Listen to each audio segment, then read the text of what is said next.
This presentation, Christ Reborn into His Ancient Home, explores how relationships become a channel for profound inner transformation. We will examine the metaphysical principles behind the holy relationship and how they guide the mind from separation and guilt back to wholeness, peace, and shared purpose. Here we define the ancient home as a state of mind that is perfectly whole and undisturbed.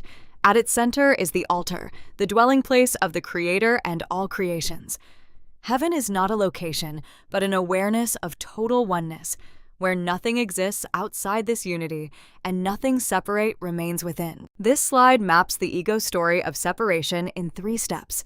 First, the mind accepts the idea it is apart from its source, creating lack. Second, guilt arises as the mind fears punishment. Third, guilt is projected outward onto others.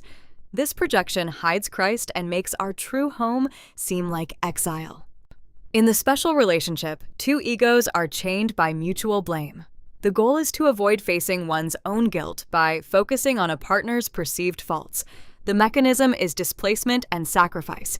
Each demands the other pay an inner debt, seeking completion through the other's diminishment rather than healing. We now contrast the special and holy relationship. The special relationship is rooted in separation, past grievances, and sacrifice, producing pain and endless seeking.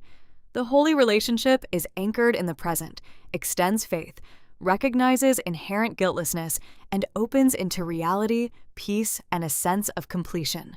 The holy instant is a suspension of time in which past guilt is fully released and future fear becomes unnecessary. In this instant, our frame of reference shifts away from accumulated experiences to the immediate reality of God. We see that love is already within and no longer need to grasp for it outside. Transformation follows 3 disciplined steps.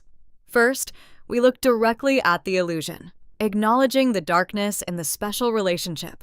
Second, we bring this darkness to the light of the Holy Spirit without defense. Third, we allow the Holy Spirit to reinterpret attack as a call for love, completely undoing the error. The holy relationship functions through 3 nodes. At Node A, we recognize our brother's complete innocence now. At Node B, we release him from all past errors.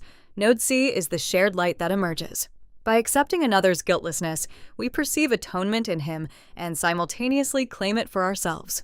Here we see the outcome of this process. The mind, purified of guilt, is restored to peace. The body and world are no longer primary reality, but secondary symbols. Christ is revealed as the shared, sinless self of all. Rebirth is the mind remembering this ancient identity through the holy relationship. The holy relationship stands like an illuminated arch. Pillar 1 is shared purpose, a joint commitment to healing rather than getting. Pillar 2 is equal faith, seeing the same truth in one another beyond errors. The keystone is the Holy Spirit, holding the structure together and turning the relationship into a temple of rest.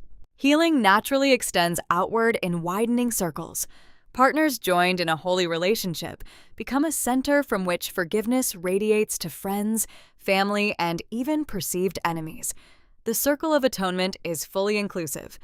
Excluding anyone or reserving special love for a few reintroduces guilt and limits healing. Spiritual development is shown as a 3-level ascent. At the base is sane perception, practicing forgiveness by overlooking error. The middle level is true vision, where we see only light and innocence in our brother.